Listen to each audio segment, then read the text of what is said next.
Bonjour à tout le monde. Aujourd'hui, je vais vous parler de connecteurs.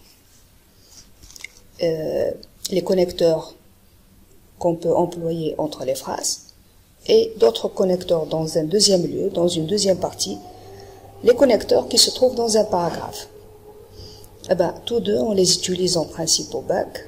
Vous avez une question en grammaire, ce qui permet d'utiliser les connecteurs entre les phrases. On vous donne par exemple une phrase et on vous dit quelle est la relation logique qui se trouve entre les deux parties. Donc vous êtes obligé de dire s'il s'agit d'une cause, s'il s'agit d'une conséquence, d'une opposition, d'une concession ou autre. C'est ce que nous allons voir pour aujourd'hui. Donc notre leçon, ce sont les connecteurs permettant la progression logique, bien sûr dans des phrases ou bien dans un deuxième lieu, comme je viens d'annoncer, dans un paragraphe. Voilà, par exemple, ici, je vous ai préparé un travail, comment définir une cause. La cause, comme vous savez tous, vous avez déjà étudié ceci déjà au primaire ou même au collège. On utilise le car, parce que, puisque, sous prétexte que, si c'était une fausse cause, c'est pas une vraie cause, sous prétexte que, soit que, non que, plus subjonctif. Non que, elle est utilisée surtout avec mais parce que, ou bien par peur, voilà, de peur que, ou bien faute de, ça veut dire cette cause, elle n'existe pas. Par exemple, je vous donne juste un exemple comme ça, on vous dit faute de pluie, cette année, il y a eu une sécheresse. Faute de pluie, ça veut dire parce qu'il n'y a pas de pluie, donc il y a eu une sécheresse. On peut aussi définir la conséquence. Il faut dire la cause et la conséquence, ce sont très liés. Donc la conséquence, en utilisant donc, de sorte que, de façon que, tellement que, au point de manière à, ainsi, en effet, par conséquent, ou alors. Après, on va voir l'opposition. Opposition, il y a des contradictions dans la phrase. On peut les exprimer par alors que, sauf que, mais, même si, quand bien même, vous avez même si ici, il y a l'emploi de l'indicatif. Quand bien même, on utilise le conditionnel. En revanche, au contraire, ou bien par contre. Tout cela exprime l'opposition d'une manière générale. Bon, on a aussi des mots qui établissent la comparaison, comme, tout le monde sait le mot comme, l'emploi du comme. Autrement que, comme si, aussi que, moins que, plus, ainsi que, de même que, contrairement à. Bon, admettre, faire des concessions. Je ne sais pas si vous pouvez faire la différence entre le mot concession et le mot opposition. L'opposition, on la trouve entre deux phrases indépendantes. Ça veut dire chaque phrase, elle a le sens complet. Par exemple, je vous donne un exemple d'opposition. La fille joue à l'ordinateur, alors que, par exemple, opposition là, alors que, j'utilise alors que, le garçon joue au ballon. Si je dis par exemple, la fille joue avec l'ordinateur, c'est une phrase complète, il y a un point final, elle est liée à une autre phrase qui est le garçon joue au ballon. Chacun, il fait quelque chose de son côté la fille et le garçon, ils sont opposés, bien sûr. Alors que la concession, si je regarde bien que, par exemple, je dis bien que il pleuve, voilà, j'utilise le subjonctif, bien qu'il pleuve, je sors me balader. La concession, c'est quoi en fin de compte? C'est, on s'attend pas à ce qui va se passer. On s'attend bien sûr, bien qu'il pleuve, on va rester à la maison, on sort pas.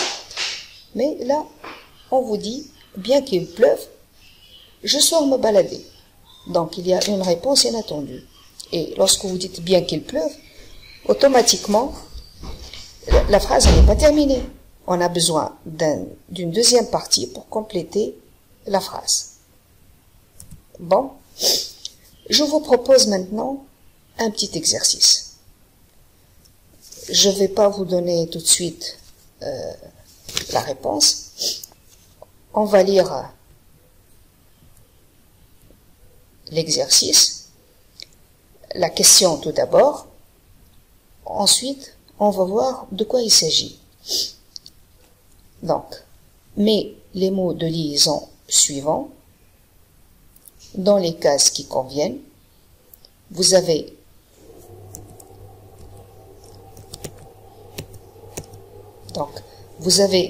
d'une part, également, ainsi, en premier lieu, d'autre part, de même. Donc, je vais vous lire les phrases et on va essayer de mettre ces mots-là dans les cases vides. Pour faire un beau pot-au-feu, il s'agit comme un potage ou une soupe de légumes ou quelque chose pareil. Donc, je te conseille de choisir une viande d'excellente qualité. Donc, il faut chercher là, dans la liste, quel est le mot approprié qu'on doit ajouter, qu'on doit mettre. Alors, selon vous, qu'est-ce qu'on doit mettre? Pour faire un bon pot-au-feu, je te conseille de choisir une viande d'excellente qualité.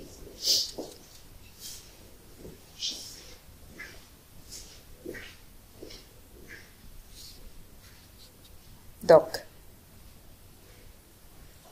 selon vous, quel est le mot approprié? On peut mettre, par exemple, en premier lieu.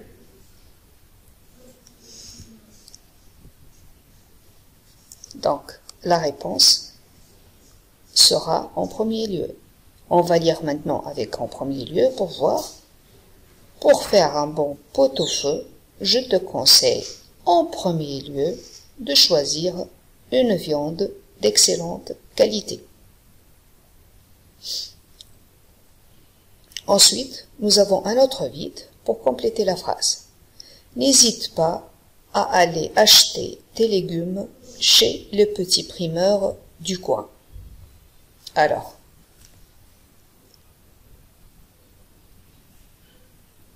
qu'est-ce qu'on peut utiliser dans la liste? Observons très bien. On peut, par exemple, prendre également. On va lire avec également. Donc, je recommence la première phrase et je continue avec également. Pour faire un bon pot-au-feu, je te conseille en premier lieu de choisir une viande d'excellente qualité. Également, n'hésite pas à aller acheter tes légumes chez le petit primeur du coin. Car, voilà un autre vide, ils seront plus frais que ceux de l'hypermarché. Donc, réfléchissez un peu pour la troisième. Qu'est-ce qu'on doit mettre?